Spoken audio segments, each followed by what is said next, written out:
Salut les experts, j'ai en ma possession un cutter. Qui, soit dit en passant, mériterait d'être changé. Envoyez-moi vos plus beaux cutters à l'adresse qui s'affiche en bas de votre écran. Les gagnants repartiront avec leur poids en papier découpé. Mais il va se blesser. Eh bien non, rassurez-vous car ce cutter va simplement servir à ouvrir un carton. Bon allez, ça sert à rien que je vous fasse patienter plus longtemps, de toute façon vous avez vu le titre de la vidéo. Oui, j'ai avec moi deux consoles. La Xbox Series S et la Xbox Series X. Alors comme on va avoir pas mal de trucs à dire, je pense qu'on va faire d'abord un déballage. On va se parler d'abord du design des consoles, du design de la manette également. Je vais également vous montrer le processus d'installation des consoles. Et vous allez voir que les mecs de chez Xbox, ils nous ont préparé un truc super sympa. Puis dans une prochaine vidéo, nous ferons un test comparatif entre Series X, Series S et One X. Ça vous va ? De toute façon, vous n'avez pas tellement le choix, c'est moi qui décide. Et comme j'adore la Series S, eh ben, je vais commencer par déballer celle-ci tout simplement. Moi aussi, je t'adore. Ça me fait le même effet que quand j'avais la boîte de ma Mega Drive ou de la Master System. Je me souviens toujours qu'il y avait sur les boîtes les jaquettes de tous les jeux auxquels j'allais pouvoir jouer. Sauf que là, bah, les jeux, ils ont un peu évolué, quoi. Mode déballage demandé. Coucou. Nouvelle disposition du setup, puisque bah, j'ai reçu quelques messages me disant que la vidéo vue du dessus c'était un peu dérangeant, ça me donnait le mal de mer. J'ai fait comme Xbox, j'ai pris en compte vos remarques et j'ai modifié pour vous créer le meilleur contenu qui soit. Ici donc bon bah les mecs ils ont annoncé la couleur, donc vous avez bien le 120 fps, la Velocity Architecture, les 512 Go SSD, le HDR, le Variable Refresh Rate dont on se parlera dans une prochaine vidéo et l'absence de lecteur Blu-ray. Tadam! Power your dreams. Donnez de la puissance à vos rêves. Alors très honnêtement, je m'attendais à ce qu'elle soit plus grande en fait. Et bah effectivement, elle est très compacte. Je la sors de son film protecteur. Je vous propose qu'on s'attarde 5 minutes sur le design de la console, puis on passera à la manette. La voici donc, la Xbox Series S, je la trouve super mimi. Direct, ce qui impressionne, c'est la sobriété, la discrétion du design. Alors oui, il y a cette grille d'aération là qui est visible, mais personnellement, je trouve ça plutôt joli. Et vous constatez que des grilles d'aération, il y en a aussi ici et ici, et ça tout simplement, hein, on le sait, c'est pour ventiler l'intérieur de la console. On en a déjà parlé dans une précédente vidéo. Maintenant on va faire un tour d'horizon des connectiques. Alors ici on a un port USB, ici on a le bouton pour connecter la manette, ici le bouton d'alimentation. N'en attendez pas, ça ne s'allumera pas puisque elle n'est pas branchée. En parlant de branchement, on a l'alimentation juste ici, l'emplacement pour les extensions de mémoire SSD, la sortie HDMI, deux ports USB et ici la prise pour le câble Ethernet pour avoir une connexion fluide. On peut également parler des tampons en caoutchouc qui sont juste ici et ici également, qui vont vous permettre soit de la poser comme ça, hop, elle ne dérape pas, ou de la poser comme ça, sous sa forme monolithique. Et si vous vous inquiétez de savoir comment l'air arrive par en dessous si on cache ici, si on la pose de cette manière-là, eh ben vous inquiétez pas, ils ont pensé à tout, puisque ici aussi, on a des grilles d'aération qui vont vous permettre à l'air d'entrer par le bas, de ressortir par le haut. Je fais bien l'air. Donc on l'a vu, hein, on peut la poser comme ceci ou comme cela. Eh ben, c'est pas pour rien, c'est une réflexion des designers que vous ayez des meubles trop bas pour l'accueillir sous sa forme monolithique ou au contraire trop étroit pour l'accueillir sous cette forme-là, et ben là, vous aurez même plus la question à vous poser puisque vous pouvez la mettre dans les deux sens. Ensuite, et c'est ça que je trouve intéressant avec ce format-là de Series S, c'est pourquoi est-ce qu'on a enlevé le lecteur Blu-ray et pourquoi est-ce qu'on a laissé que 512 Go de mémoire SSD. Alors 512 Go moins l'OS, ça fait 364 Go effectifs pour stocker des jeux, mais vous voyez que bah, pour l'utilisation que j'en ai, c'est largement suffisant et j'ai réussi quand même à télécharger pas mal de jeux. Sachant que bon, à quelques rares exceptions, les jeux dépassent rarement les 50 Go et que en plus, comme il s'agit de 2 cas natifs et non de 4 cas natifs comme sur la Series X, Xbox ont eux-mêmes annoncé que les jeux de Series S pèseraient en moyenne 30% moins lourd que sur Series X.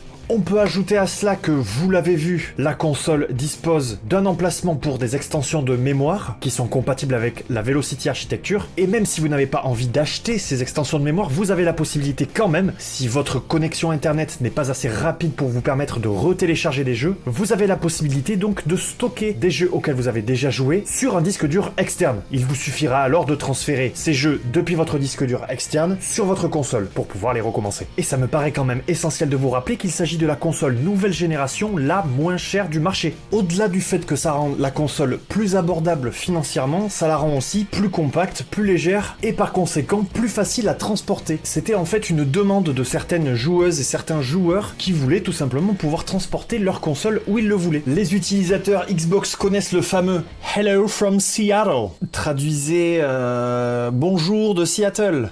Ouais, je parle anglais, ouais. Qui se trouve derrière la console. Alors, hop, juste ici au milieu. Constatez qu'il était déjà juste là sur la One X, que je vous ai amené ici tout simplement pour pouvoir comparer les deux. Alors déjà, elle est bien plus lourde. En largeur, constatez juste qu'elle fait, voilà, à peu près 2/3, je pense, d'une Xbox One X. Elle est à peine un peu plus haute. Voilà, ça c'était pour la comparaison simple du design de la One X et de la Series S. Ici, on a un câble HDMI High Speed. Ici, l'alimentation. On n'arrête pas le progrès. Bien, je crois qu'il est temps de passer à la manette. C'est la première fois que je vais avoir une manette de Xbox Series dans les mains. Jour à marquer d'une pierre blanche. Et je dis pas ça parce que je suis en train de déballer la Xbox Series S. Tadam! Oh! Oh, le grip derrière, c'est fou. Bon, il n'y a pas à dire, hein, je trouve que les manettes de Xbox, c'est vraiment les meilleures du marché. C'est les plus agréables à tenir en main. On change pas une équipe qui gagne, on a gardé les joysticks asymétriques, que personnellement j'adore, parce que je trouve ça beaucoup plus pratique. Ici, la croix directionnelle avec les diagonales qui sont marquées. Alors ça tombe très bien parce que pour faire le comparatif, en fait, juste ici, j'ai aussi... Alors attendez, je vais le tenir comme ça, ce sera plus simple. J'ai également une manette de Xbox One. Je sais pas si ça se voit bien, mais au-delà du fait que j'ai l'impression que la manette de Xbox Series est plus fine, il y a aussi le fait que le design, je le trouve moins chargé. Vous êtes aveuglé par tant de beauté. Le bouton pour la connecter juste ici, le port USB-C, le bouton de partage et donc le pad directionnel. Oh là là, mais c'est un bonheur. Je vous propose maintenant d'ouvrir la Xbox Series X. Et oui, le carton est un petit peu plus grand, bah c'est normal, hein, on a affaire à la console la plus puissante du marché. Ici encore un rappel des fonctionnalités, donc en plus de la Velocity Architecture et du Variable Refresh Rate qu'on a déjà sur la Series S, on a ici la 4K 120 fps, les 1 Tera de stockage SSD, l'upscale 8K et le lecteur Blu-ray 4K. Bon bah c'est pas tout, mais moi j'ai envie de l'ouvrir. Hein.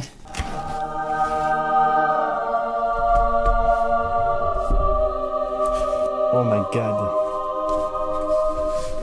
Oh. Effectivement, la console est un peu plus lourde.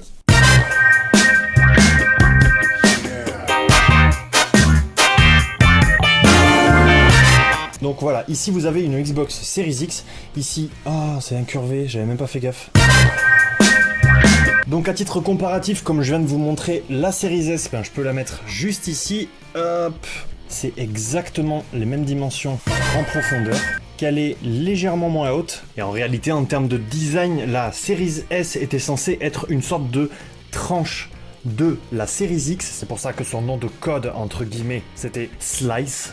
Traduisez tranche. Donc ici le bouton d'allumage, encore une fois ça ne s'allumera pas, pourquoi? Parce que je ne l'ai pas branché tout simplement, mettez-vous bien ça dans le crâne. En fait ici vous avez le lecteur Blu-ray avec le bouton d'éject, ici pour connecter la manette encore une fois, le port USB ici pour brancher votre disque de stockage, pourquoi pas. On la retourne, ici derrière on a bien deux ports USB, le port Ethernet, ici la sortie HDMI, ici l'alimentation et ici l'emplacement pour les extensions de mémoire SSD. Dessous donc voici le socle du monolithe avec, évidemment, le A. Alors, je l'ai à l'envers, mais hop, ici le Hello from Seattle. Ici, vous voyez des trous immenses pour pouvoir permettre à l'air de rentrer plus facilement. Ici, les tampons caoutchouc pour pouvoir la poser comme ceci.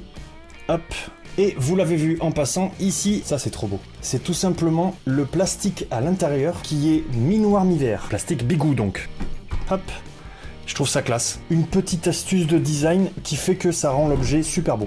Alors évidemment, c'est encore une fois des câbles HDMI high speed, puisque là, encore une fois, on se parle de 4K 120 fps, et pour la Series S, on se parle de 2K 120 fps, c'est pas rien. Donc il faut que les câbles puissent transmettre l'information très rapidement. Sans surprise, la manette de la Series X est noire.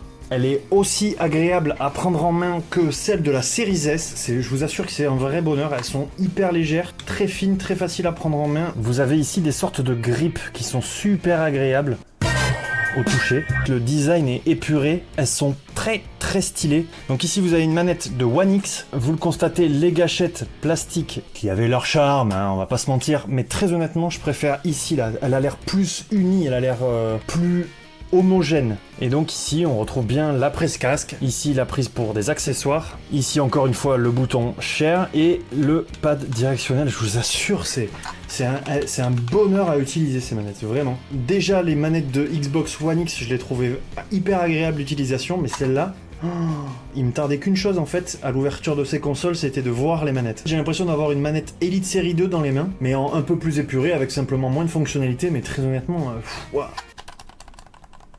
Les amateurs d'ASMR se régalent. Encore une fois, vous l'avez remarqué, donc, mais ça vous le savez depuis longtemps, qu'elle a cette forme monolithique, en fait, la Xbox Series X. Et la raison principale étant que, en fait, je l'ai déjà expliqué dans une autre vidéo, mais il faut que ça ventile tout ça. Parce que les composants, que ce soit dans votre PC portable, dans votre PC de bureau, ou dans n'importe quelle console, en fait, les composants, ils chauffent de toute façon. Mais on l'a déjà vu dans une précédente vidéo, encore une fois, la ventilation ici, elle a été optimisée au maximum. Et donc, vous avez cette forme monolithique, l'agencement des composants à l'intérieur qui est de telle sorte que l'air arrive à refroidir de façon optimale tous les composants à l'intérieur. Si vous voulez en savoir encore plus sur le sujet du design, approfondir un petit peu vos connaissances, je vous invite à aller checker la chaîne de l'ami Oversmash où il parle tout simplement du design de ces deux consoles avec quelques informations que je vous ai déjà dévoilées aujourd'hui, mais aussi d'autres informations qui peut-être peuvent vous intéresser, donc je vous invite vivement à aller voir sa chaîne et cette vidéo. Mais bref, il y a un truc qu'on n'a pas fait, c'est la comparaison de la Series X et de la One X. En hauteur, c'est exactement la même chose. Et je vous prie de me croire sur parole puisque je n'ai pas activé la bonne caméra. Donc ici, on a bien la même hauteur. Là, en termes de poids, je saurais pas dire. Je pense que la Series X est un peu plus lourde. Hop, je posais ça à côté. On a fait le tour du design, je vous propose de la brancher et de passer au processus d'installation de la console. Vous allez avoir besoin de ça.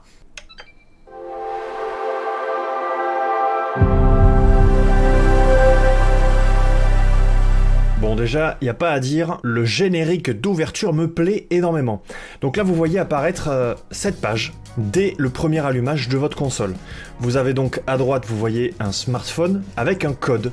Tout simplement, il va falloir vous rendre dans votre application Xbox sur votre smartphone. Ensuite, vous allez cliquer sur configurer une console et vous devriez voir apparaître cette page. Constatez que ici, c'est un code à 6 chiffres et que le code qui est indiqué sur la console contient 10 chiffres. Donc il vous faudra cliquer sur mon code comporte 10 caractères et entrer donc le code à 10 caractères qui s'affiche sur votre écran. Connecté.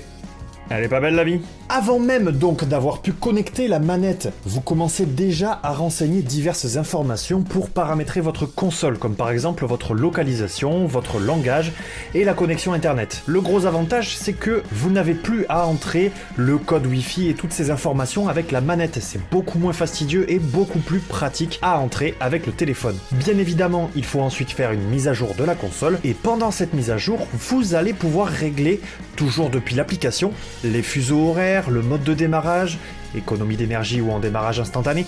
Bref, pour cette installation, tout est pensé pour vous faire gagner un maximum de temps pour vous permettre de jouer le plus rapidement possible.